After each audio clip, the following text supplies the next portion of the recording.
Good morning, good afternoon and good evening, जो भी मुझे जब भी सुन रहा है उसके अकॉर्डिंग। तो बच्चे आज हम लोग अपने लेक्चर नंबर 8 पे आ चुके हैं। लेक्चर नंबर 8 और हम लोग पढ़ रहे थे एडमिशन ऑफ अ पार्टनर के बारे में। तो बच्चे जो ये लेक्चर नंबर 8 है वो हमारा लास्ट लेक्चर है एडमिशन ऑफ अ पार्टनर का। ठीक है जी। तो मेरे को आपसे कुछ क्वेश्चंस डिस्कस करने हैं, तो आज हम लोग बस अपने 2 क्वेश्चंस डिस्कस करेंगे और इस चैप्टर को फिनिश ऑफ कर देंगे। ठीक है जी। तो चलो स्टार्ट करते हैं। तो क्वेश्चन नंबर 101, क्वेश्चन नंबर 101। तो क्या दे रखा हुआ है? Gopal and Govind are partners sharing profit and losses in the ratio of 60:40। इसका मतलब क्या हो जाएगा? 3:2।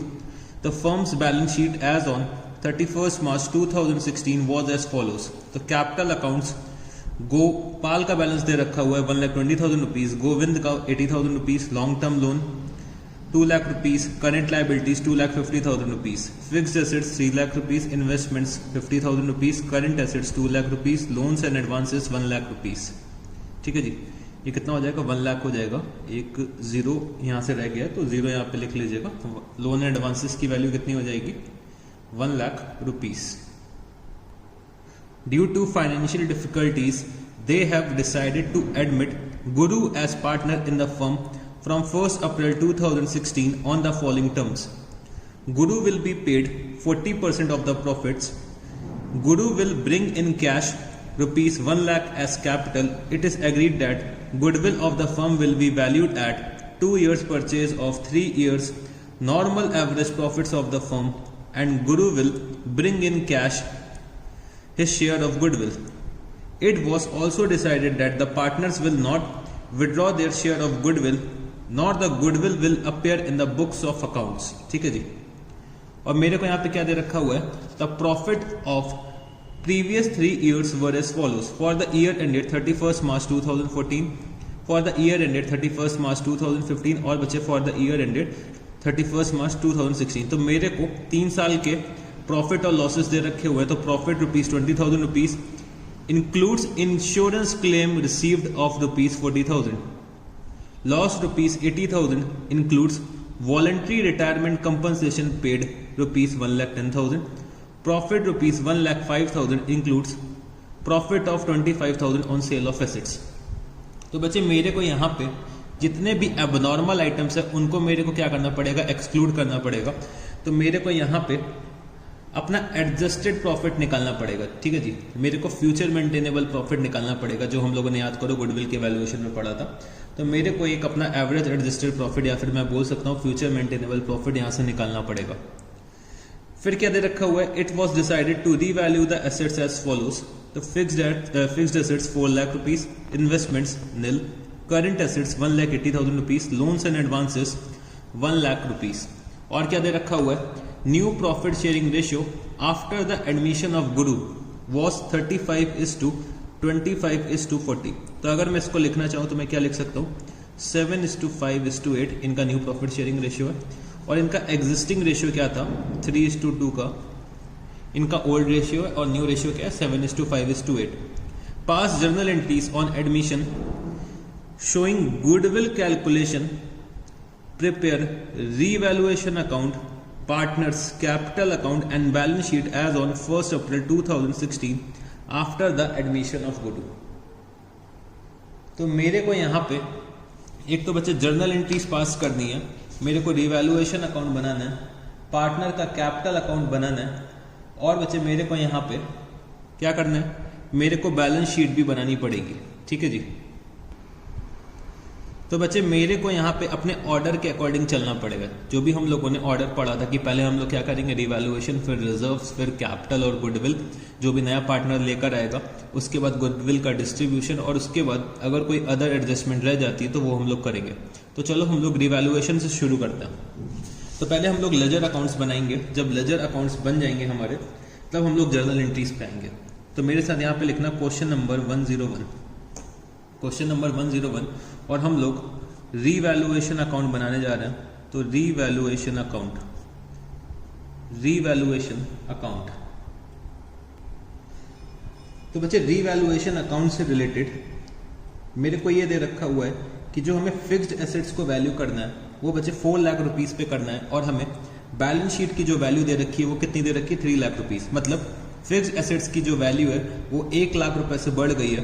तो मैं यहाँ पे क्या करूंगा, मैं यहाँ पे लिख दूंगा bye fixed assets account, bye fixed assets account, और बच्चे 1 लाख रुपीस। ठीक है जी। फिर इन्वेस्टमेंट्स की वैल्यू जो है वो बच्चे निल हो गई है। तो हम लोगों ने यहाँ पे इन्वेस्टमेंट फ्लक्चुएशन रिजर्व तो बना नहीं रखा है, तो जितना भी बच्चे डिक्लाइन हुआ है इन्वेस्टमेंट्स की वैल्यू में वो हम लोग कहाँ पे लिख देंगे, अपने रिवैल्यूएशन अकाउंट में लिख देंगे। तो मैंने यहाँ पे क्या लिखा, टू इन्वेस्टमेंट्स अकाउंट कितना 50,000 रुपीज। तो जितना भी डिक्लाइन हो रखा है इन्वेस्टमेंट्स की वैल्यू में वो हम लोग कहाँ पे लिख देंगे, रिवैल्यूएशन अकाउंट में लिख देंगे। फिर इसके बाद मेरे को दे रखा है कि करंट एसेट्स की जो वैल्यू है वो बच्चे अब 1,80,000 रुपीज हो गई है, और पहले कितनी थी 2 लाख रुपीज। तो इसमें भी डिक्लाइन आया है, तो मैं यहाँ पे क्या लिख दूंगा, टू करंट एसेट्स। तो अगर बच्चे मेरे को दुख हो रहा है तो हम लोग डेबिट करेंगे, अगर मेरे को खुशी हो रही तो हम लोग क्रेडिट करेंगे। तो मैंने यहाँ पे कितना लिखा 20,000 रुपीज। तो बच्चे मेरे को रिवैल्यूएशन से रिलेटेड बस यही 3 आइटम्स दे रखे थे, क्योंकि लोन एंड एडवांसेस की जो वैल्यू यहाँ पे दे रखी है 1 लाख रुपीज, कि भाई लोन एंड एडवांसेस की वैल्यू कितनी 1 लाख रुपीज है, तो यहाँ पे भी 1 लाख रुपीज दे रखी है। तो इसमें कोई चेंज नहीं है, ये बस एग्जामिनर ने हमें कंफ्यूज करने के लिए दे दिया है। तो भाई लोन एंड एडवांसेस की वैल्यू में कोई चेंज नहीं है, तो उसका हम लोग कोई भी ट्रीटमेंट नहीं करेंगे। तो यहाँ पे बच्चे मेरा यहाँ पे रिवैल्यूएशन का प्रॉफिट निकल के आ रहा है, तो मैंने यहाँ पे क्या लिखा 1 लाख, और यहाँ पे कितना लिखा 1 लाख। तो जो रिवैल्यूएशन का प्रॉफिट होगा वो हम लोग क्या करेंगे, वो हम लोग अपने ओल्ड पार्टनर्स में डिस्ट्रीब्यूट कर देंगे in their old profit sharing ratio. तो मेरे ओल्ड पार्टनर्स कौन कौन से हैं, एक तो बच्चे गोपाल है, to Gopal's capital account, to Govind's capital account, to Govind's capital account. तो गोपाल का प्रॉफिट शेयरिंग रेशियो क्या है 3/5, और बच्चे गोविंद का है 2/5। तो प्रॉफिट मेरा कितना आ रहा है 30,000 रुपीज का प्रॉफिट मेरे को गोपाल और गोविंद में डिस्ट्रीब्यूट करना है in their old profit sharing ratio, मतलब 3:2। तो अगर मैं इसको डिस्ट्रीब्यूट करता हूं तो ये कितना आ जाएगा 18,000, और ये आ जाएगा मेरा 12,000 रुपीज। ठीक है जी। तो रिवैल्यूएशन अकाउंट तो हम लोगों ने बना लिया है। अब हम लोग चलो चलते हैं, तो पार्टनर्स का कैपिटल अकाउंट भी अब हम लोग अपना बना लेते हैं। कैपिटल अकाउंट, तो मेरे 3 पार्टनर्स हैं, एक तो है गोपाल, गोविंद, और बच्चे गुरु जो हमारा न्यू पार्टनर है। तो गोपाल, गोविंद एंड गुरु, तो मेरे ये 3 पार्टनर्स दे रखे हुए हैं। तो फटाफट से फॉर्मेट ड्रॉ कर लीजिए, हम लोग स्टार्ट करते हैं कैपिटल अकाउंट भी। तो आप लोगों ने फॉर्मेट ड्रॉ कर लिया होगा, तो चलो अब हम लोग शुरू करते हैं। तो मैंने यहाँ पे क्या लिखा, बाय बैलेंस ब्रॉट डाउन। तो सबसे पहले हम लोग अपने पार्टनर्स के ओपनिंग बैलेंसेस लिखते हैं। तो मैंने यहाँ पे लिखा 1,20,000 रुपीज, और बचे 80,000 रुपीज। तो हम लोगों ने सबसे पहले किसका एडजस्टमेंट करना होता है, तो सर हम लोग सबसे पहले रीवैल्यूएशन का एडजस्टमेंट करते हैं। तो रीवैल्यूएशन मैंने यहाँ पे लिखा बाय रीवैल्यूएशन अकाउंट। तो रीवैल्यूएशन का प्रॉफिट आ रहा था, इसलिए मैंने क्रेडिट करा पार्टनर्स के कैपिटल अकाउंट में 18,000 रुपीज, और बचे 12,000 रुपीज। तो रीवैल्यूएशन का प्रॉफिट हम लोगों ने डिस्ट्रीब्यूट कर दिया। रिजर्व्स के बारे में मेरे को क्वेश्चन में कुछ नहीं दे रखा है, तो हम लोग रिजर्व्स का कोई भी ट्रीटमेंट नहीं करेंगे। फिर इसके बाद बच्चे हमें ट्रीटमेंट करना होता है इनकमिंग पार्टनर के कैपिटल का, और बच्चे इनकमिंग पार्टनर कितनी गुडविल लेकर आ रहा है। तो मैंने यहाँ पे क्या लिखा, बाय बैंक अकाउंट। तो जो हमारा इनकमिंग पार्टनर है वो बच्चे कैपिटल का अमाउंट लेकर आ रहा है 1 लाख रुपीस, और गुडविल का हमें कैलकुलेट करना पड़ेगा। तो मैंने यहाँ पे क्या करा, स्पेस छोड़ दी। ठीक है जी। अब गुडविल का अमाउंट कितना लेकर आ रहा है ये हमें कैलकुलेट करना है। हमें पहले क्या करना पड़ेगा, फर्म की गुडविल की वैल्यू निकालनी पड़ेगी। उसके बाद हम लोग क्या करेंगे, गुरु का शेयर निकाल लेंगे फर्म की गुडविल में। और साथ ही साथ मेरे को यहाँ पे सेक्रीफाइसिंग रेशियो भी कैलकुलेट करना पड़ेगा, क्योंकि मेरे को ओल्ड रेशियो दे रखा है, न्यू रेशियो दे रखा है, तो मेरे को सेक्रीफाइसिंग रेशियो भी चाहिए कि भाई कौन कौन से पार्टनर्स ने अपना प्रॉफिट सेक्रीफाइस करा है in the favour of new partner. तो चलो अब हम लोग आते हैं अपने वर्किंग नोट पे। तो सबसे पहले मैं कैलकुलेशन करने जा रहा हूं, तो कैलकुलेशन ऑफ गेन और सेक्रीफाइस, कैलकुलेशन ऑफ गेन और सेक्रीफाइस। तो हम लोग ये जानने की कोशिश करते हैं कि मेरे कौन कौन से पार्टनर्स ने गेन करा है और कौन कौन से पार्टनर्स ने सेक्रीफाइस करा है। तो मेरे 3 पार्टनर्स थे, गोपाल, गोविंद और बचे गुरु। गोपाल का प्रॉफिट शेयरिंग रेशियो है 3/5, तो old ratio minus new ratio मेरे को करना है। तो ओल्ड रेशियो इन लोगों का ये है, न्यू रेशियो बचे, तो न्यू रेशियो कितना हो जाएगा 7/20, 5/20 और बचे 8/20। तो मैंने यहाँ पे एलसीएम ले लिया 20, ये कितना हो जाएगा 12 - 7, एलसीएम ले लिया 20, तो ये कितना हो जाएगा 8 - 5, तो ये आ जाएगा 5/20, ये आ जाएगा 3/20 और बचे ये आ जाएगा -8/20। तो बच्चे जितना सेक्रीफाइस है उतना ही गेन हो रहा है। तो गोपाल और गोविंद जो सेक्रीफाइस कर रहे हैं वो बच्चे 5:3 के रेशियो में कर रहे हैं। तो मेरे को यहाँ पे गेन और सेक्रीफाइस पता चल गया। अब मेरे को फर्म की गुडविल की वैल्यू निकालनी है। तो calculation of goodwill of the firm, calculation of goodwill of the firm. तो मेरे को फर्म की गुडविल की वैल्यू निकालनी है। तो मेरे को यहाँ पे ये दे रखा हुआ है, it is agreed that the goodwill of the firm will be valued at 2 years purchase of 3 years normal average profits of the firm and Guru will bring in cash his share of goodwill. ठीक है जी।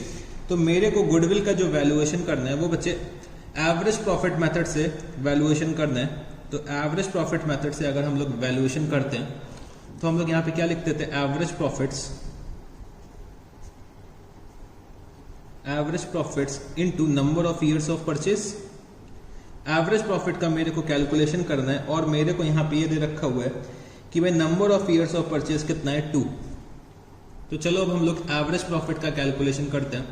तो average profit निकालने के लिए मेरे को क्या करना पड़ेगा बच्चे, मेरे को 3 साल के एडजस्टेड प्रॉफिट्स निकालने पड़ेंगे, 3 साल का फ्यूचर मेंटेनेबल प्रॉफिट निकालना पड़ेगा।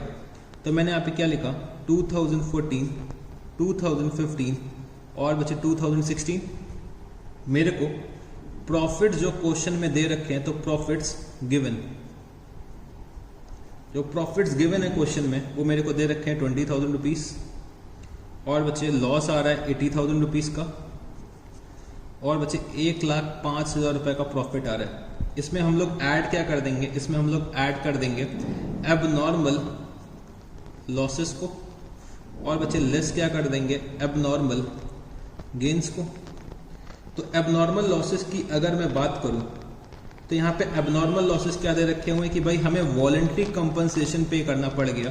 तो मैंने यहाँ पे लिखा 1,10,000 रुपीज।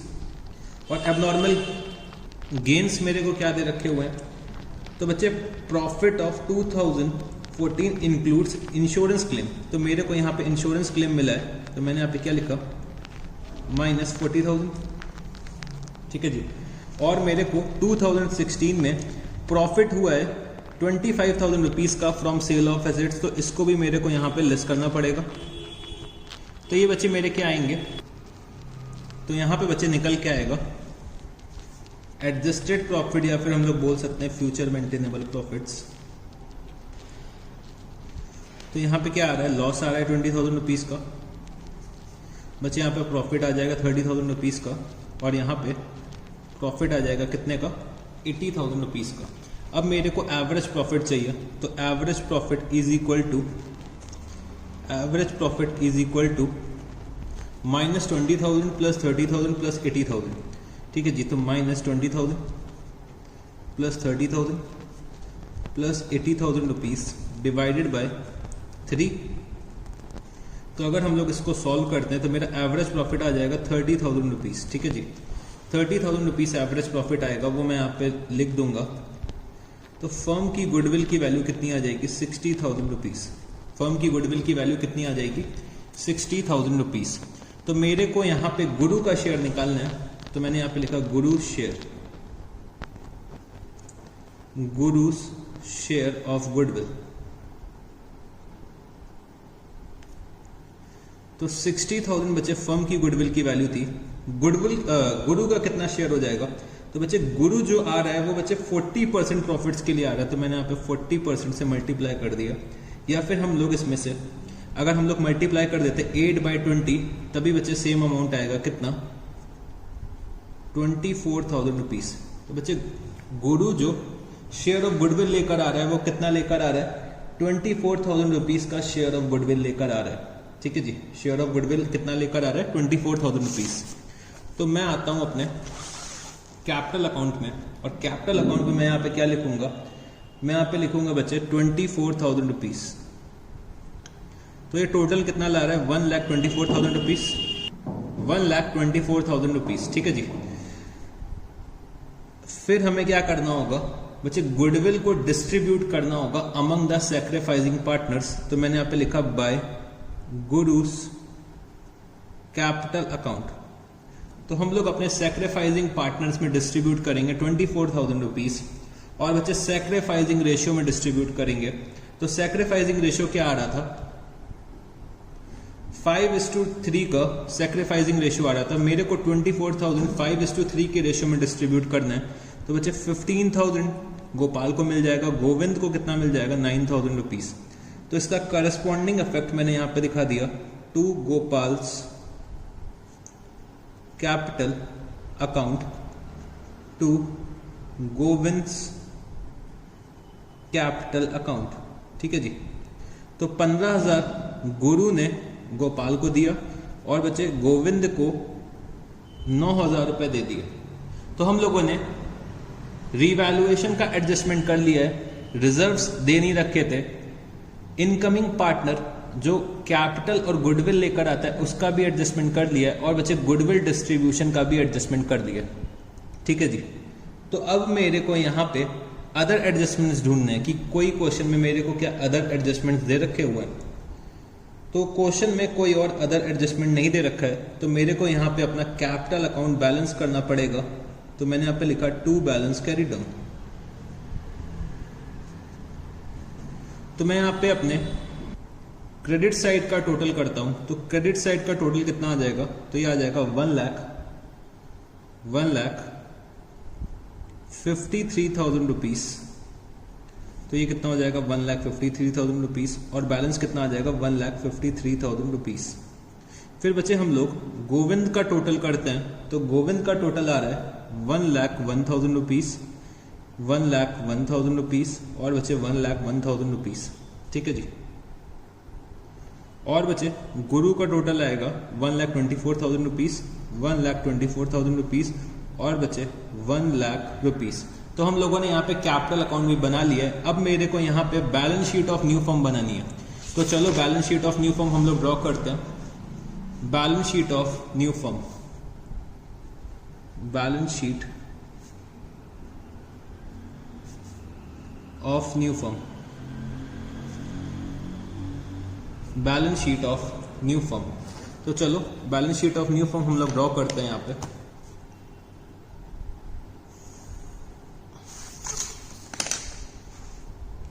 तो सबसे पहले मैं यहाँ पे कैपिटल अकाउंट के बैलेंसेस लिख देता हूं।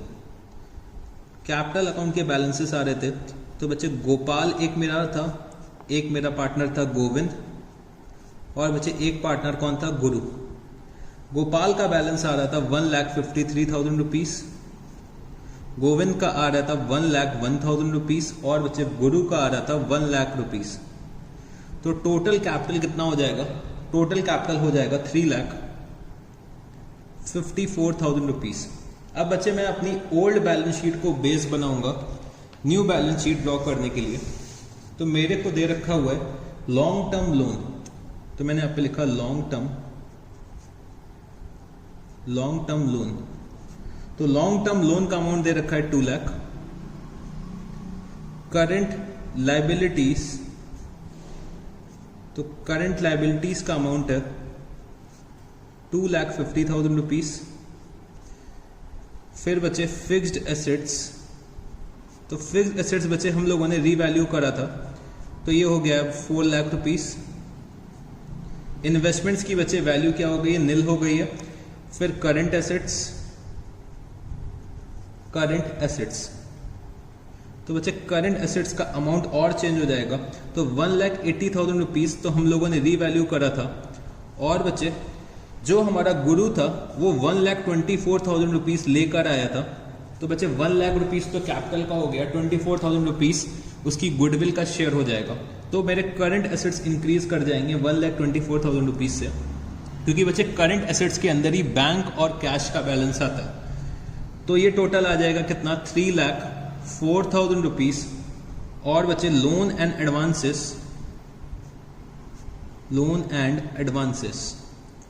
तो लोन एंड एडवांसेस का अमाउंट है कितना, 1 लाख रुपीज़। तो बच्चे हम लोगों ने सारे के सारे आइटम्स बैलेंस शीट में लिख दिए। तो अच्छा यहाँ पे एक चीज़ और लिख लो कि बैलेंस शीट जो हम लोग बना रहे हैं वो बच्चे हम लोग बना रहे हैं एज एट 1 अप्रैल 2016, ठीक है जी। तो चलो अब टोटल करते हैं हम लोग बैलेंस शीट का। तो मेरा लाइबिलिटीज साइड का टोटल आ रहा है 8,04,000 रुपीज़, और मेरे एसेट साइड का टोटल कितना आ जाएगा, एसेट साइड का भी टोटल आ जाएगा 8,04,000 रुपीज़। तो अगर हम लोगों ने सब कुछ सही कर रखा है तो हमारी जो बैलेंस शीट का टोटल होता है वो बच्चे एक ही बार में टैली कर जाता है। तो क्वेश्चन नंबर 101 में हम लोगों ने रिवैल्यूएशन अकाउंट बना लिया, पार्टनर के कैपिटल अकाउंट्स बना लिए, बैलेंस शीट बना लिए। अब मेरे को यहाँ पे जर्नल एंट्रीज पास कर दी है, तो लिखना है यहाँ पे journal entries particulars, LF number, amount और बचे अमाउंट। तो फटाफट से फॉर्मेट बना लो आप लोग। हम लोग क्वेश्चन को स्टार्ट करते हैं, जर्नल एंट्रीज पास करना शुरू करते हैं। तो फॉर्मेट आप लोगों ने बना लिया होगा, तो चलो हम लोग जर्नल एंट्रीज पास करते हैं। तो सबसे पहले हम लोग रीवैल्यूएशन की एंट्रीज पास करेंगे। तो मैंने यहाँ पे रीवैल्यूएशन अकाउंट ओपन करा। तो बच्चे रीवैल्यूएशन अकाउंट में 2 आइटम्स डेबिट हो रहे हैं, 1 आइटम क्रेडिट हो रहा है, और बच्चे प्रॉफिट डिस्ट्रीब्यूट हो रहा है। तो मेरे को रीवैल्यूएशन की कुल मिला के 3 एंट्रीज पास करनी है। तो सबसे पहले हम लोग रीवैल्यूएशन अकाउंट को डेबिट करने जा रहे हैं। तो revaluation account debit to current assets account, और बचे टू इन्वेस्टमेंट्स अकाउंट। तो मैंने यहाँ पे क्या लिखा कि भाई करंट एसेट्स को हम लोगों ने रीवैल्यू करा है 20,000 रुपीज़ से, इन्वेस्टमेंट्स को हम लोगों ने रीवैल्यू करा है 50,000 रुपीज़ से, तो टोटल कितना हो गया 70,000 रुपीज़। तो मैंने यहाँ पे लिखा being current assets and investments revalued, ठीक है जी। फिर बचे मेरे को अपने फिक्स्ड एसेट्स का भी रीवैल्यूएशन करना है। तो fixed assets account debit to revaluation account. तो हम लोगों ने फिक्स्ड एसेट्स को रीवैल्यू करा था 1 लाख रुपीज से, तो 1 लाख रुपीज मैंने यहां पे लिख दिया being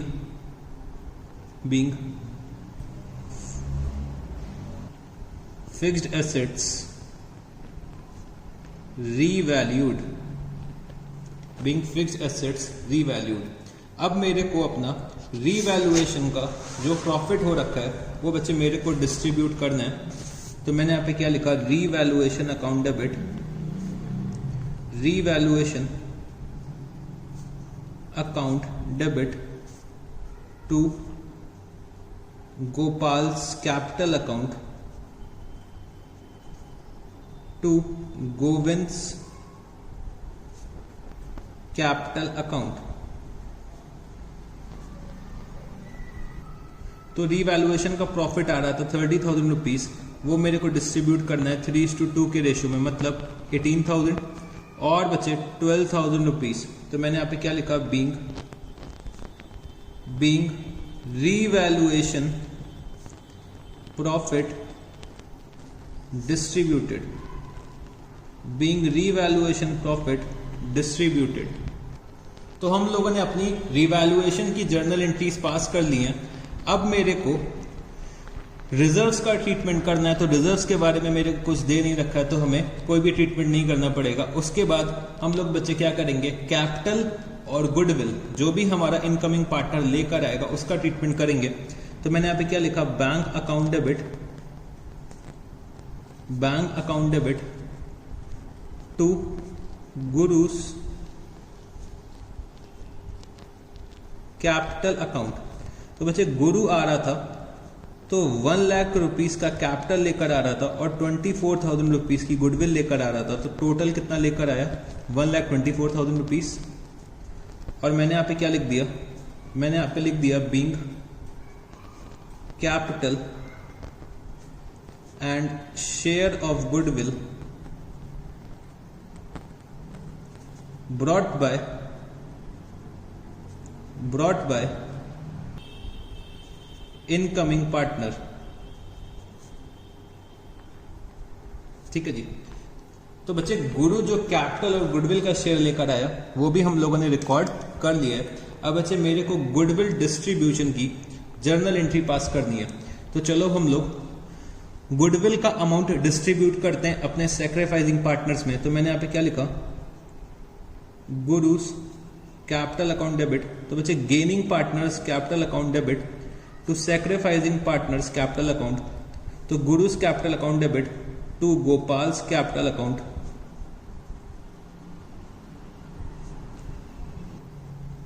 to Govind's capital account. To Govind's capital account. तो बच्चे इनका सैक्रिफाइसिंग रेशियो आ रहा था 5:3 का और 24,000 रुपीज का मेरे को अमाउंट डिस्ट्रीब्यूट करना है। तो 5:3 के रेशियो में करना है तो 15,000 और बच्चे 9,000 रुपीज। तो हम लोगों ने यहाँ पे गुडविल का भी डिस्ट्रीब्यूशन कर दिया। तो बच्चे हम लोगों ने रिवैल्यूएशन का ट्रीटमेंट कर लिया है, कैपिटल और गुडविल जो नया पार्टनर लेकर आता है उसका भी ट्रीटमेंट कर लिया है। फिर बच्चे हम लोगों ने गुडविल डिस्ट्रीब्यूशन का भी ट्रीटमेंट कर लिया है। तो हम लोगों को बस इतनी जर्नल एंट्रीज पास करनी थी। तो हम लोगों ने अपनी सारी की सारी जर्नल एंट्रीज पास कर ली हैं। तो बच्चे मेरा क्वेश्चन नंबर 101 जो था वो यहाँ पे कंप्लीट हो जाता है। तो अब हम लोग चलते हैं अपने नेक्स्ट क्वेश्चन पे। तो क्वेश्चन नंबर 101 जो है वो बच्चे काफी अच्छा क्वेश्चन है। तो ऐसा क्वेश्चन हो सकता है आपको एग्जाम में मिल जाए, मतलब इससे मिलता जुलता क्वेश्चन आपको एग्जाम में मिल सकता है। तो क्वेश्चन नंबर जो 101 है वो एक बहुत अच्छा क्वेश्चन था। तो इसको आप लोग अच्छे से रिवाइज करिएगा। अब हम लोग चलते हैं अपने नेक्स्ट क्वेश्चन पे। तो question number 102, question number 102।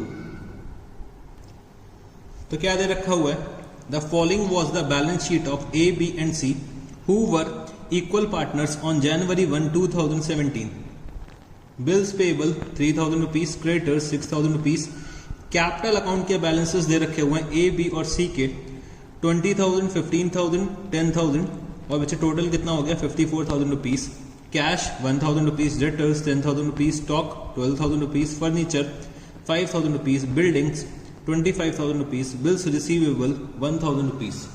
They agree to take D into partnership and give him 1/4 share in the profits on the following terms. That D should bring in rupees 6,000 for goodwill and rupees 10,000 as capital. That 1/2 of the goodwill shall be withdrawn by the old partners. That stock and furniture to be depreciated by 10%. That a liability of rupees 1,300 be created against bills discounted. That the building will be revalued at rupees 40,000. That the value of liabilities and assets other than cash are not to be altered. Give the necessary entries to give effect on the above arrangement. Prepare revaluation account and opening balance sheet of the firm as newly constituted. तो बच्चे मेरे को यहाँ पे एक balance sheet दे रखी हुई है। तो बैलेंस शीट के अकॉर्डिंग हमारे यहाँ 3 पार्टनर्स थे ए, बी और सी। एक नया पार्टनर आ रहा है कौन, डी। जो डी आ रहे हैं वो बच्चे 1/4 शेयर के लिए आ रहे हैं और 6,000 रुपीज की गुडविल लेकर आ रहे हैं, 10,000 रुपीज का कैपिटल लेकर आ रहे हैं। तो बच्चे गुडविल जो है, जो भी हमारे सैक्रिफाइसिंग पार्टनर्स को रिसीव होगी, वो क्या करेंगे, वो बच्चे हाफ गुडविल अपने घर लेकर चले जाएंगे। और मेरे को इतनी सारी रिवैल्यूएशन की एडजस्टमेंट्स दे रखी, मतलब 3 रिवैल्यूएशन की एडजस्टमेंट्स दे रखी कि मेरे को अपने एसेट्स और लायबिलिटीज को रिवैल्यू करना पड़ेगा। बट क्वेश्चन में ये दे रखा हुआ है कि that the value of liabilities and assets other than cash are not to be altered. तो बच्चे मेरे को लायबिलिटीज और एसेट्स की वैल्यू जो है अपने बैलेंस शीट में, अपने बुक्स ऑफ अकाउंट्स में ऑल्टर नहीं करनी है। मतलब मेरे जो एसेट्स और लायबिलिटीज हैं वो बच्चे सेम अमाउंट में दिखाए जाएंगे हमारी न्यू बैलेंस शीट में, मतलब हमें उनको चेंज नहीं करना है।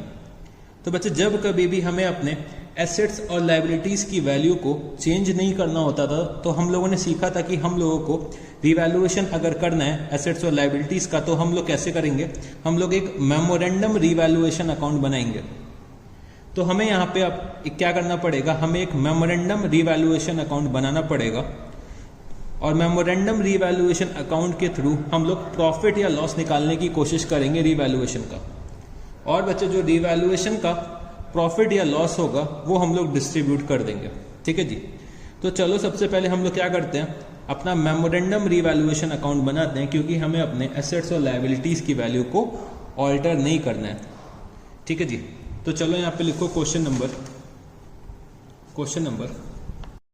तो बच्चे क्वेश्चन नंबर 102 हम लोग बनाने जा रहे हैं memorandum revaluation account. Memorandum revaluation account. तो मेरे को यहां से अपना प्रॉफिट और लॉस निकालना है रिवैल्यूएशन का, और बच्चे मेरे को अपने एसेट्स और लायबिलिटीज की वैल्यू को ऑल्टर भी नहीं करना है। तो हम लोग मेमोरेंडम रिवैल्यूएशन अकाउंट बनाते हैं। तो मेमोरेंडम रिवैल्यूएशन अकाउंट के थ्रू हम लोग प्रॉफिट या लॉस निकालने की कोशिश करते हैं। तो मेमोरेंडम रिवैल्यूएशन अकाउंट, तो चलो अब हम लोग देखते हैं कि क्या क्या एडजस्टमेंट्स दे रखी हुई हैं। तो दे रखा हुआ है मेरे को that stock and furniture to be depreciated by 10%। तो मेरे को स्टॉक और फर्नीचर की वैल्यू 10% से डेप्रिशिएट करनी है। तो स्टॉक की वैल्यू दे रखी है मेरे को 12,000। तो मैंने यहाँ पे लिखा टू स्टॉक। तो 12,000 का अगर मैं 10% निकालता हूं तो ये आ जाएगा 1200 रुपीज। और बच्चे फर्नीचर को डेप्रिशिएट करना है, तो फर्नीचर को अगर हम लोग 10% डेप्रिशिएट करते हैं तो ये कितना आ जाएगा 500 रुपीज। फिर मेरे को ये दे रखा हुआ है that a liability of rupees 1300 be created against bills discounted. तो बच्चे मेरे को 1300 रुपए की एक लायबिलिटी क्रिएट करनी है। तो अगर लायबिलिटी इंक्रीज होगी तो मेरे को क्या होगा, दुख होगा। तो मैंने यहाँ पे क्या लिखा, to liability for bills discounted 1300 rupees. ठीक है जी। फिर दे रखा हुआ है that the buildings will be valued at rupees 40,000। Balance sheet में वैल्यू कितनी दे रखी हुई है, बैलेंस शीट में वैल्यू दे रखी है 25,000 रुपीज। तो बिल्डिंग की वैल्यू में बच्चे इंक्रीज हो रखा है। तो मैंने यहां पे लिखा by buildings account. By buildings ही लिखूंगा। ये मेरा क्या है, मेमोरेंडम रिवैल्यूएशन अकाउंट है, ये मेरा एक डमी अकाउंट है, तो मैं यहाँ पे अकाउंट नहीं लिखूंगा। तो बाय बिल्डिंग्स कितना, 15,000 रुपीज। तो बच्चे अब मेरा रिवैल्यूएशन का प्रॉफिट आ जाएगा, तो टोटल आ रहा है 15,000। और बच्चे प्रॉफिट आ जाएगा रिवैल्यूएशन में, तो मैंने यहाँ पे क्या लिखा, टू प्रॉफिट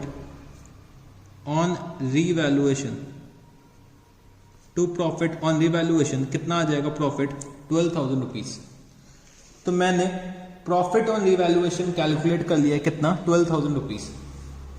अब बच्चे मेरे को क्वेश्चन में ओल्ड रेशियो दे रखा है, तो ओल्ड रेशियो मेरे को दे रखा है 1:1:1, मतलब ए, बी और सी जो प्रॉफिट्स थे वो इक्वली शेयर करते थे, और जो हमारे डी न्यू पार्टनर आ रहे हैं वो बच्चे 1/4 शेयर के लिए आ रहे हैं। डी जो आ रहे हैं वो बच्चे 1/4 शेयर के लिए आ रहे हैं, और मेरे को कोई और इंफॉर्मेशन नहीं दे रखी है। तो इसका मतलब क्या हो गया, ओल्ड रेशियो ही मेरा सैक्रिफाइसिंग रेशियो बन जाएगा। ठीक है जी, ओल्ड रेशियो ही मेरा सैक्रिफाइसिंग रेशियो बन जाएगा। तो हम लोगों ने सीखा था कि जब कभी भी हम लोगों को मेमोरेंडम रिवैल्यूएशन अकाउंट बनाना पड़ेगा, जब कभी भी हमें अपने एसेट्स और लायबिलिटीज की वैल्यू को ऑल्टर नहीं करना है, तब बच्चे हम लोग क्या करेंगे, हम लोग गेनिंग पार्टनर्स के कैपिटल अकाउंट को डेबिट करेंगे और सैक्रिफाइसिंग पार्टनर्स के कैपिटल अकाउंट को क्रेडिट करेंगे। तो बच्चे अब हमें क्या करना है, शेयर निकालना है कि भाई कौन से पार्टनर को कितना प्रॉफिट में हिस्सा मिलेगा और वो कौन पे करेगा उन्हें, वो बच्चे पे करेगा हमारा गेनिंग पार्टनर जो है डी। तो हमारे ए बी और सी जो है वो सैक्रिफाइसिंग पार्टनर है और बच्चे इक्वली सैक्रिफाइस कर रहे हैं। मतलब अगर मैं ए बी और सी का सैक्रिफाइसिंग रेशियो यहां पे लिखता हूं तो कितना आ रहा है 1:1:1 और जो डी आ रहे हैं वो बच्चे 1/4 शेयर के लिए आ रहे हैं। मतलब इनका ओल्ड रेशियो भी क्या है, ओल्ड रेशियो और सैक्रिफाइसिंग रेशियो सेम है और डी आ रहे हैं 1/4 शेयर के लिए। तो नया रेशियो क्या होना चाहिए बच्चे, नया रेशियो भी तो यही बनेगा। नया रेशियो क्या बन जाएगा 1:1:1:1। ठीक है जी, नया रेशियो क्या बनेगा 1:1:1:1 निकल के आएगा।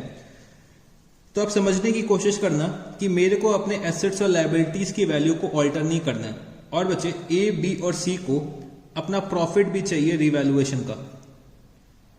तो हम लोग अपने प्रॉफिट रिवैल्यूएशन के कैसे डिस्ट्रीब्यूट करेंगे, तो बच्चे सबसे पहले मेरे को ये निकालना पड़ेगा कि भाई ए बी और सी को कितना प्रॉफिट मिलना चाहिए। और बच्चे प्रॉफिट इनको कौन पे करेगा, इनको पे करेंगे डी। ठीक है जी, इनको प्रॉफिट कौन पे करेगा, प्रॉफिट पे करेंगे डी। तो डी को कितना पे करना चाहिए, तो मैंने यहां पे लिखा D will pay is equal to 12,000। और बच्चे डी कितना गेन कर रहे हैं 1/4 गेन कर रहे हैं, तो 12,000 इंटू 1/4। डी पे करेंगे कितना 3,000 रुपीज पे करेंगे। रिवैल्यूएशन का जो प्रॉफिट है डी पे करेंगे। डी किसको पे करेंगे, ए बी और सी को पे करेंगे। तो कितना पे करेंगे भाई, जितना गेन करेंगे उतना ही तो पे करेंगे ना। तो डी ने कितना गेन करा है, तो 12,000 इंटू 1/4। डी का शेयर कितना निकल के आया 3,000 रुपीज। ठीक है जी, डी पे करेंगे 3,000 रुपीज। और बच्चे अगर मैं एक और तरीके से इसको निकालने की कोशिश करूं तो भाई ए बी एंड सी ने मिलके टोटल कितना सेक्रीफाइस करा है, ए बी एंड सी ने टोटल सेक्रीफाइस करा है 1/4। तो भाई इनको प्रॉफिट का 1/4 हिस्सा ही तो मिलेगा। 1/4 इन्होंने जब सेक्रीफाइस करा है तो इनको 1/4 मिलना चाहिए, मतलब 3,000 रुपए इनको मिलना चाहिए। तो 3,000 रुपए जो इनको मिलना चाहिए वो इनके सेक्रीफाइसिंग रेशियो में मिलना चाहिए, मतलब 1:1:1। 1,000 रुपए ए को मिलेगा, 1,000 रुपए बी को मिलेगा और बच्चे 1,000 रुपए सी को मिलेगा। बच्चे टोटल प्रॉफिट 12,000 रुपए का हो रहा है। तो बच्चे 12,000 का प्रॉफिट याद करो हम लोग नॉर्मली डिस्ट्रीब्यूट करते थे जब हम लोग नॉर्मल रिवैल्यूएशन अकाउंट बनाते थे। बट बच्चे मेरे को यहां पे अपने एसेट्स और लायबिलिटीज की वैल्यू को ऑल्टर नहीं करना है। तब हम लोग क्या करेंगे, तब बच्चे ए बी और सी को अपना रिवैल्यूएशन का प्रॉफिट तो चाहिए ही होगा। वो लोग ये तो बोलेंगे नहीं कि भाई हमें रिवैल्यूएशन का प्रॉफिट नहीं चाहिए।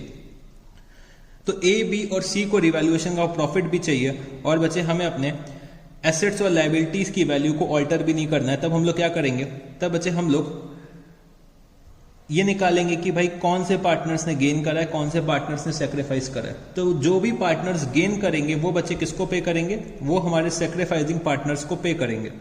ठीक है जी, तो यहां पे डी जो है वो गेन कर रहे हैं, तो डी किसको पे करेंगे, ए बी और सी को पे करेंगे। तो डी ने भाई कितना गेन करा है, डी ने गेन करा है 1/4 शेयर।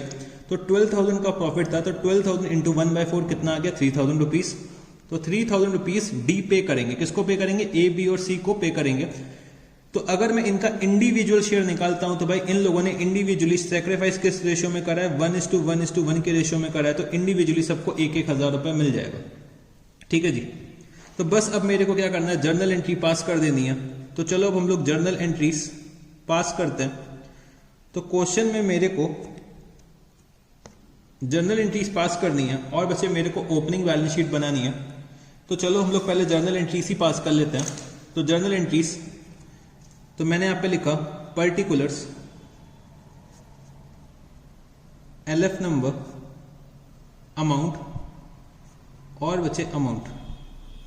ठीक है जी, तो फॉर्मेट ड्रॉ कर लीजिए, हम लोग स्टार्ट करते हैं। तो बच्चे आप लोगों ने फॉर्मेट ड्रॉ कर लिया होगा। तो अब हम लोग एंट्री पास करने जा रहे हैं। तो यहां पे डी पेमेंट कर रहे हैं ए बी और सी को। तो मैंने यहां पे क्या लिखा, D's capital account debit, D's capital account debit to A's capital account to B's capital account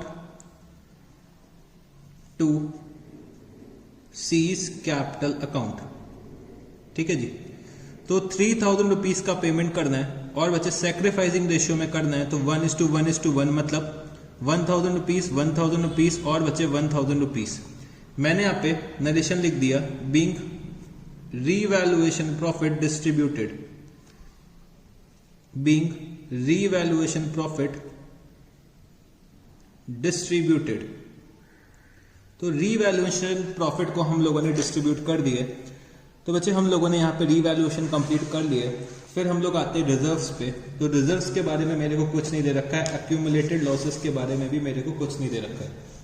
तो अगर नहीं दे रखा है तो हम लोग उसका ट्रीटमेंट नहीं करेंगे। फिर इसके बाद बच्चे मेरे को ट्रीटमेंट करना होता है कि भाई जो भी मेरा नया पार्टनर आ रहा है तो वो कुछ ना कुछ कैपिटल लेकर आएगा, कुछ ना कुछ शेयर ऑफ गुडविल लेकर आएगा। तो क्वेश्चन में मेरे को ये दे रखा हुआ है कि that D should bring in ₹6,000 for goodwill and ₹10,000 as capital. ठीक है जी। तो डी जो है वो बच्चे 6,000 रुपए की गुडविल लेकर आ रहे हैं, 10,000 रुपए का कैपिटल लेकर आ रहे हैं। तो मैंने यहाँ पे क्या एंट्री लिखी, मैंने यहाँ पे लिखा cash account debit, cash account debit to D's capital account. तो बच्चे डी ला रहे हैं 10,000 रुपए का कैपिटल और 6,000 रुपए की गुडविल। टोटल ये कितना लेकर है, 16,000 रुपीज। मैंने यहाँ पे नरेशन लिखा, being cash and share of goodwill, share of goodwill brought by D. ठीक है जी। अब मेरे को गुडविल का डिस्ट्रीब्यूशन करना है। तो गुडविल का डिस्ट्रीब्यूशन के लिए मैंने यहां पे क्या लिखा, डीज कैपिटल अकाउंट डेबिट। और बच्चे डिस्ट्रीब्यूशन करना है मेरे को 6,000 रुपीज का और तीनों पार्टनर्स ने इक्वली सेक्रीफाइस करा है। तो मैंने यहां पे क्या लिखा, to A's capital account to B's capital account to C's capital account. ठीक है जी। तो 1:1:1 2,000 रुपीज, 2,000 रुपीज और बचे 2,000 रुपीज। तो मैंने यहां पे लिखा, being share of goodwill, being share of goodwill distributed. तो हम लोगों ने यहां पे गुडविल का भी डिस्ट्रीब्यूशन कर दिया। गुडविल का डिस्ट्रीब्यूशन हम लोगों ने यहां पे कर दिया। फिर बच्चे गुडविल डिस्ट्रीब्यूशन के बाद हमें चेक करना होता है कि क्या क्वेश्चन में हमें कोई अदर एडजस्टमेंट दे रखा है।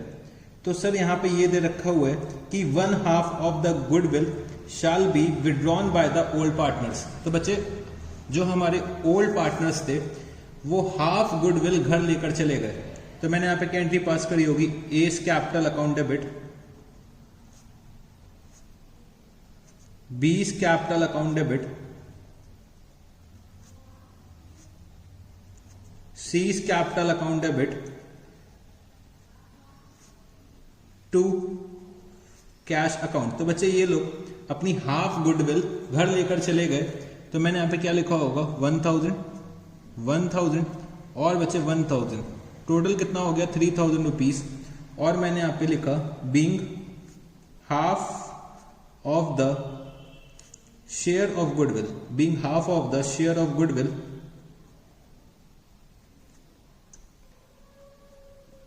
टेकन ओवर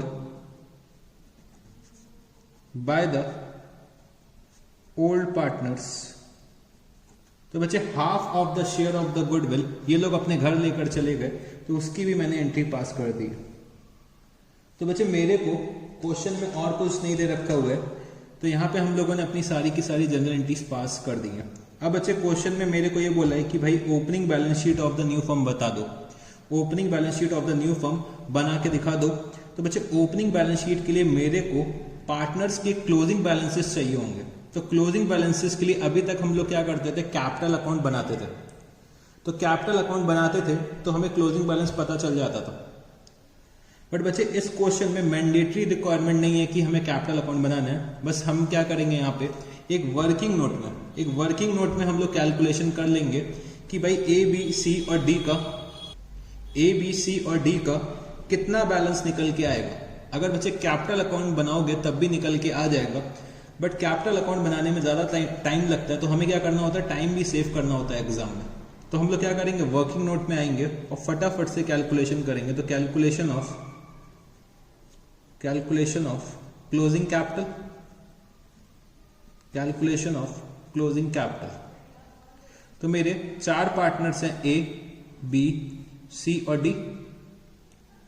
तो इनके ओपनिंग कैपिटल मेरे को दे रखे हैं, ओपनिंग कैपिटल। तो ओपनिंग कैपिटल मेरे को दे रखा है 20,000 रुपीज, 15,000 रुपीज और बचे 10,000 रुपीज। ओपनिंग कैपिटल मेरे को कितना दे रखा हुआ है, ओपनिंग कैपिटल मेरे को दे रखा है 20,000, 15,000, 10,000 रुपीज। ठीक है जी। तो बच्चे डी जो है, डी कुछ कैपिटल लेकर आते हैं, तो मैंने यहां पे लिखा कैपिटल ब्रॉट।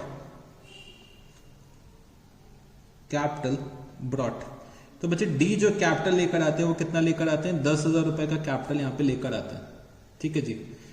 अच्छा, ए बी और सी को उनका शेयर ऑफ गुडविल मिलता है, तो मैंने यहां पे क्या लिखा, share of goodwill. A B और सी को उनका शेयर ऑफ गुडविल मिला, कितना मिला, 2,000 और बचे 2,000 रुपीज। इन लोगों को रीवैल्यूएशन प्रॉफिट भी मिला है, तो मैंने यहां पे क्या लिखा, रीवैल्यूएशन प्रॉफिट। तो रीवैल्यूएशन प्रॉफिट बचे 1,000 रुपए ए को मिला, 1,000 बी को मिला, 1,000 सी को मिला। और बचे इनको मिला किससे, इनको मिला है डी से, तो मैंने यहां पे क्या लिखा, -3,000 रुपीज। डी ने ए बी और सी को पे करा है, तो भाई 1,000 यहां प्लस करा, 1,000 यहां प्लस करा, और डी ने पे करा है, तो मेरे को लेस क्या करना पड़ेगा, लेस करना पड़ेगा डी के कैपिटल से। तो इनको अपना रीवैल्यूएशन प्रॉफिट मिल गया, शेयर ऑफ गुडविल मिल गया, कैपिटल जितना डी लेकर है वो भी मैंने यहाँ पे रिकॉर्ड कर दिया। फिर बचे half of the share of the goodwill was taken over by A B and C. तो मैंने यहाँ पे लिखा withdrawal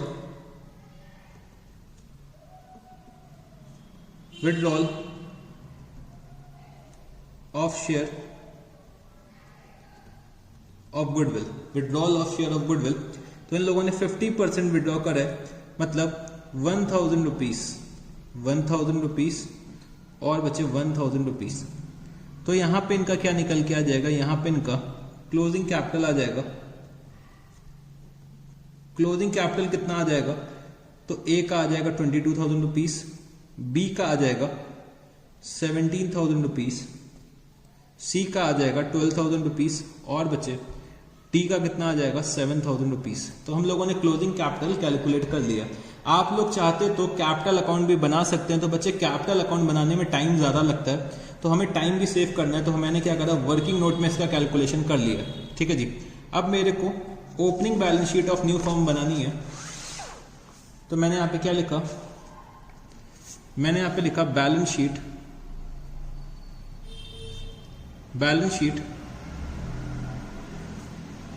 sheet of new firm. और हम लोग बैलेंस शीट बना रहे हैं, तो एज एट हम लोग बैलेंस शीट बना रहे हैं 1 जनवरी 2017 को। तो 1 जनवरी 2017 को हम लोग बैलेंस शीट बनाने जा रहे हैं न्यू फर्म की। तो चलो हम लोग क्विकली बनाते हैं बैलेंस शीट। तो मैंने यहां पे लिखा कैपिटल अकाउंट। तो कैपिटल अकाउंट के अभी अभी हम लोगों ने बैलेंसेस कैलकुलेट करे। ए का बच्चे आ रहा था 22,000 रुपीज, बी का आ रहा था 17,000 रुपीज, सी का आ रहा था 12,000 रुपीज और बच्चे डी का आ रहा था 7,000 रुपीज। ठीक है जी। तो अगर मैं इसका टोटल करता हूं तो इसका टोटल कितना आ जाएगा, तो कैपिटल अकाउंट का टोटल आ रहा है 58,000 रुपीज। कैपिटल अकाउंट का टोटल कितना आ रहा है, 58,000 रुपीज। उसके बाद क्वेश्चन में हमें ये दे रखा था कि जो हमारी एसेट्स और लायबिलिटीज हैं वो बच्चे सेम वैल्यू में दिखाई जाएंगी, हमें उनको ऑल्टर नहीं करना है। तो बस अब मेरे को क्या करना है, अपनी ओल्ड बैलेंस शीट को यहाँ पे कॉपी पेस्ट करना है। तो मैंने यहाँ पे क्या लिखा, बिल्स पेबल। तो bills payable 3,000 rupees, creditors 6,000 rupees, cash तो बच्चे कैश की वैल्यू जो है वो चेंज हो जाएगी। तो 1000 प्लस 16,000 रुपीज लेकर आए थे डी, और बच्चे हमारे जो ओल्ड पार्टनर्स हैं वो बच्चे 3,000 रुपए गुडविल का शेयर घर लेकर चले गए। तो कैश का बैलेंस आ जाएगा 14,000 rupees, debtors 10,000 rupees, stock 12,000 rupees, furniture 5,000 rupees, buildings 25,000 rupees, bills receivable 1,000 rupees. तो बच्चे मैंने अपने सारे के सारे आइटम्स लिख लिए हैं। तो चलो अब हम लोग बैलेंस शीट का टोटल करते हैं और चेक करते हैं कि बैलेंस शीट का टोटल टैली कर रहा है कि नहीं कर रहा है। तो अगर हम लोग बैलेंस शीट का टोटल करते हैं तो लायबिलिटी साइड का टोटल आ रहा है 67,000 रुपीज, और अगर हम लोग एसेट साइड का टोटल करते हैं तो टोटल आ रहा है 67,000 रुपीज। तो बच्चे अगर हम लोगों ने सब कुछ सही कर रखा होगा तो हमारी बैलेंस शीट का जो टोटल होगा वो एक ही बार में टैली कर जाएगा।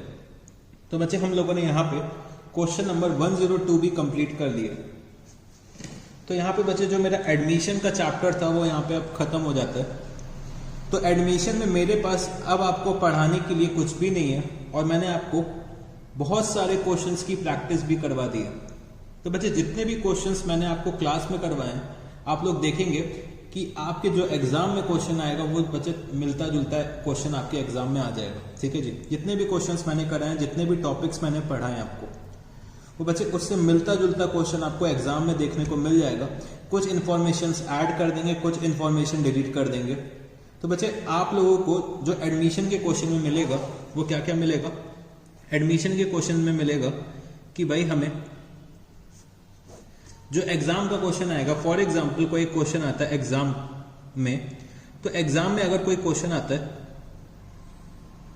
तो एग्जामिनर हमसे क्या क्या करवा सकता है। एग्जामिनर बच्चे हमसे रीवैल्यूएशन का एडजस्टमेंट करवा सकता है। तो रीवैल्यूएशन हमें आता है, रीवैल्यूएशन अब हमें आता है। फिर बच्चे रिजर्व्स और एक्यूमुलेटेड लॉसेस का ट्रीटमेंट करवा सकता है एग्जामिनर हमसे, तो वो भी हमें आता है।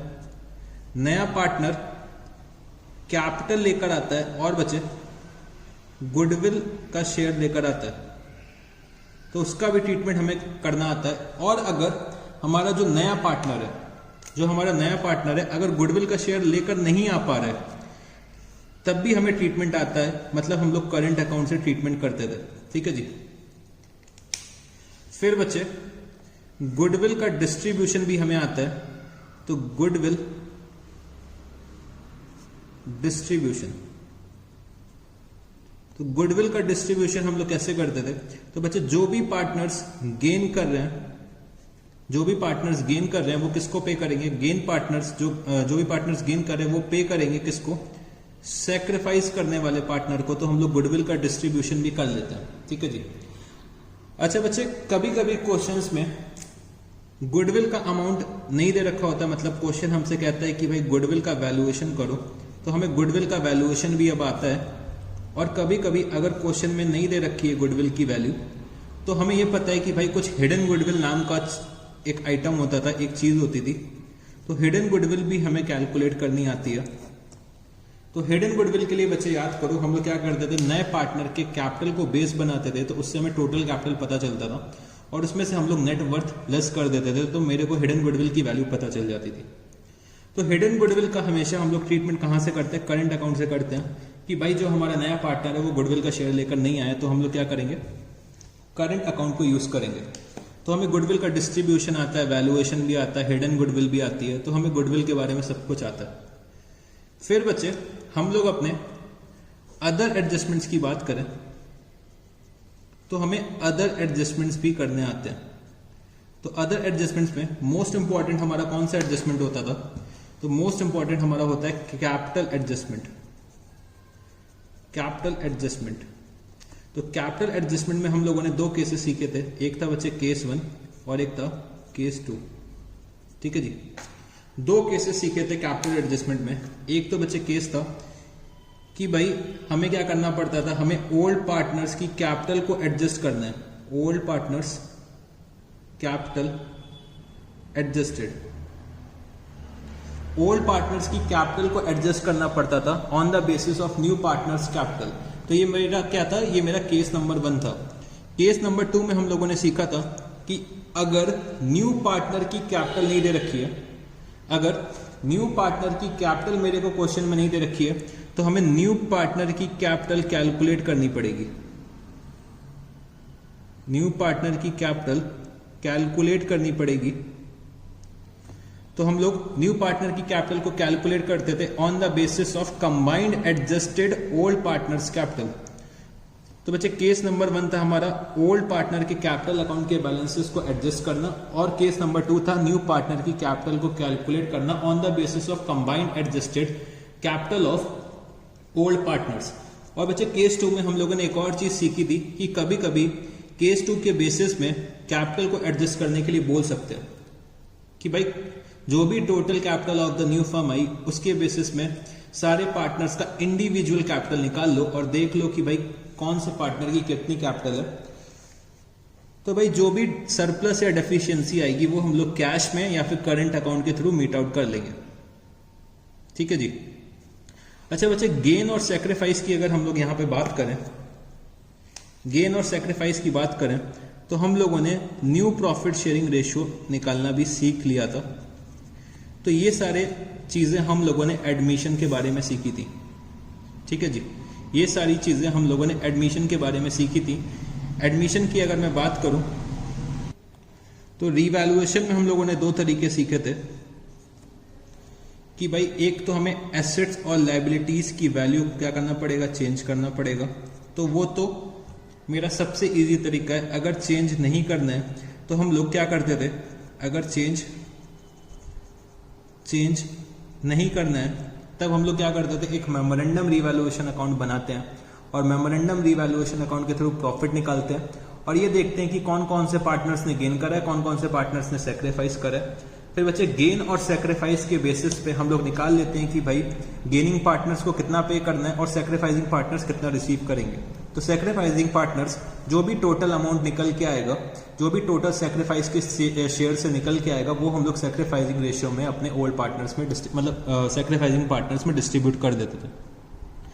सिमिलरली अगर मेरे को रिजर्व्स और एक्यूमुलेटेड लॉसेस के बारे में दे रखा है तो वो बच्चे मेरे को क्या करना पड़ता था, डिस्ट्रीब्यूट करना पड़ता था अपने ओल्ड पार्टनर्स में।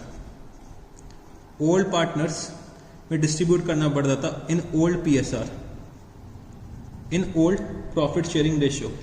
ये मेरे को अपने ओल्ड पार्टनर्स में ओल्ड प्रॉफिट शेयरिंग रेशियो में डिस्ट्रीब्यूट करना पड़ता है। और बच्चे हम लोगों ने 2 स्पेशल केसेस पढ़े थे, एक था वर्कमैन कंपनसेशन रिजर्व, एक था इन्वेस्टमेंट फ्लक्चुएशन रिजर्व। ठीक है जी। तो वर्कमैन कंपनसेशन रिजर्व और इन्वेस्टमेंट फ्लक्चुएशन रिजर्व के मैंने आपको इंडिविजुअली बहुत सारे केसेस करवाए थे कि अगर ये डिफरेंट सिचुएशंस होंगी तो आपको इसको कैसे डील करना होगा, ये सब चीजें मैं आपको सिखा चुका हूं। ठीक है जी। अच्छा, अगर बच्चे मेरे को अगर अपने रिजर्व्स और अक्यूमुलेटेड लॉसेस को बैलेंस शीट में दिखाना है, इनको ऑल्टर नहीं करना है, मतलब इनको डिस्ट्रीब्यूट नहीं करना है, तो हम लोग यहाँ पे क्या करते थे, यहाँ पे टोटल रिजर्व्स या फिर टोटल लॉसेस जो भी हमें डिस्ट्रीब्यूट करने वो निकालते थे और वो बच्चे हम लोग क्या करते थे, वो हम लोग अपने सेक्रीफाइसिंग रेशियो में डिस्ट्रीब्यूट कर देते थे अपने सेक्रीफाइसिंग पार्टनर्स में। तो कौन पे करेगा बच्चे, जो भी पार्टनर गेन कर रहा था वो पे करता था हमारे सेक्रीफाइसिंग पार्टनर्स को। तो हम लोग पहले निकाल लेते थे कि भाई कितना पेमेंट बनना है और उसको हम लोग डिस्ट्रीब्यूट कर देते सेक्रीफाइसिंग रेशियो में। ठीक है जी। तो ये सब बातें हम लोगों ने एडमिशन की करी थी। कैपिटल की अगर मैं बात करूं तो कैपिटल बच्चे एक तो वो हमारा जो पार्टनर वो कैश में लेकर आता है या फिर काइंड में लेकर आता है। ठीक है जी, कैश में लेकर आता है या काइंड में लेकर आता है, तो ये भी हम लोगों ने सीख रखा था। तो बच्चे बस इतनी बातें थी जो हम लोगों ने एडमिशन की करी और हम लोगों ने अप्रॉक्स 8 लेक्चर्स लगा दिए एडमिशन का टॉपिक कंप्लीट करने में। तो बच्चे ये सब बातें हम लोगों ने एडमिशन के बारे में कर दी थी। तो एडमिशन का जो हमारा टॉपिक है वो यहीं पे खत्म होता है। हम लोगों ने 8 लेक्चर्स अप्रॉक्स लगा दिए। तो बच्चे हम लोगों ने एक सफिशिएंट टाइम में ये टॉपिक फिनिश ऑफ कर लिया है। तो 8 लेक्चर्स अप्रॉक्स मैंने 15 आवर्स आपके डिवोट करे होंगे, 15 to 16 आवर्स में पूरा का पूरा एडमिशन का जो टॉपिक है वो कंप्लीट कर लिया है। ठीक है जी, तो एडमिशन का टॉपिक यहीं पे ख़त्म होता है। फिर अब हम लोग अपने नेक्स्ट लेक्चर में मिलेंगे और नेक्स्ट टॉपिक शुरू करेंगे। ठीक है जी, तो एडमिशन को बहुत अच्छे से रिवाइज करिएगा। अगर आप क्लास 12th के स्टूडेंट्स हैं, अगर आप क्लास 12th के स्टूडेंट्स हैं तो ये टॉपिक आपके एग्जाम में ज़रूर से आएगा। अब बच्चे आपसे क्या पूछते हैं इन सब में से, वो एग्जामिनर के ऊपर डिपेंड करता है। मैं कोई गेस वर्क नहीं करना चाहता हूँ। गेस वर्क बच्चे मैं कोई भी नहीं करना चाहता हूँ कि कौन सा टॉपिक आपके एग्जाम में आएगा। बस मेरे को ये पता है कि एक क्वेश्चन तो आपके क्लास 12 के एग्जाम में आएगा ही आएगा। अब किस टॉपिक से आएगा तो बच्चे ये मैं गेस वर्क नहीं कर सकता हूँ। मैं कोई एस्ट्रोलॉजर नहीं हूँ, मैं कोई बाबा नहीं हूँ, तो मैं ये नहीं बता सकता कि कौन सा क्वेश्चन आएगा। बट ये पता है कि मेरे को एक क्वेश्चन तो जरूर आएगा इस चैप्टर से। तो बच्चे सारे के सारे टॉपिक्स को हमें क्या करना है, रिवाइज करना है, अच्छे से रिवाइज करना है।